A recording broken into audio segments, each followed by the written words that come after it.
Hindi ba nakakahiya maging miyembro ng Kongreso dahil parang naging normal na meron tayong isang kasamahan na inakusahan na nagbayad para sa mahigit 100 billion pesos ng mga kontrata sa DPWH? Para bang tinatanggap natin na normal lang magkaroon ng kasamahan na iniugnay sa pagnanakaw ng bilyong-bilyong piso na hindi iniimbestigahan na ng Committee on Ethics, Public Works o Infracom? Samantalang inuunan natin ang kaso ni Congressman Barzaga. Lumalabas na parang okay lang magnakaw sa Kongreso. From Voltaire's philosophy of tolerance and freedom of expression, this line is often quoted: "I may not agree with what you say, but I will defend to the death your right to say it." The independence of the legislature ensures that members may speak fully, frankly, and fearlessly on matters of public interest. Ano po ba ang mas mabigat na kasalanan? Ang magmiyaw o ang magnakaw? Ano ba ang mas mabigat na kasalanan? Ang mag-video at mag-selfie at mag-post ng pagkadismaya sa gobyerno ang isang batang congressman?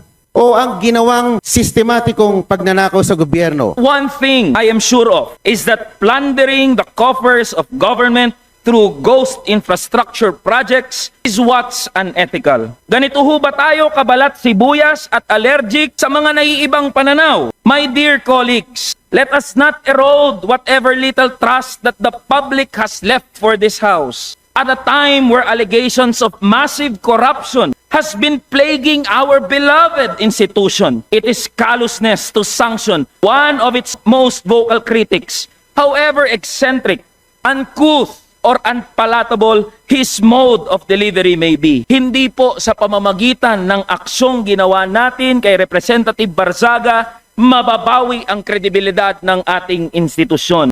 Democracy does not mature through silence or suppression. It goes through robust exchange, matinding banggaan ng pananaw o mga malalamang diskurso ng pag-iisip kung saan ang katotohanan ay siyang huling magtatagumpay. Freedom of speech is not defended only when it is easy. It must be defended precisely when it is difficult, when the speech is unwelcome, unpopular, or uncomfortable. That is the true test of our commitment to constitutional principles. If this House demands accountability, then we must likewise ensure fairness. Otherwise, we undermine the very integrity we claim to protect. At a time when Filipino families struggle with daily concerns such as rising prices, job insecurity, health burdens, educational gaps, our primary duty is to ensure that their material well-being remains the central business of the People's House. Let us not lose sight of the urgent fundamental issues that affect every household we swore to serve.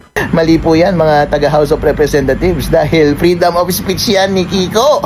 Ang ordinaryong tao nga hindi nyo pwedeng magawan ng ganyan. Yung isa pa kayang tao na democratically elected ng taong bayan, hindi nyo pwedeng i-thwart yung kanyang democratic mandate sa pamamagitan ng pagmamagaling ninyo. Taong bayan ang nagluklok sa kanya dyan, kaya taong bayan lang din ang pwedeng magpatanggal sa kanya. Kaya please mga members ng House of Representatives, huwag kayong masyadong magmagaling. Huwag niyong i-undermine ang mandato ng ating Democratic Republic.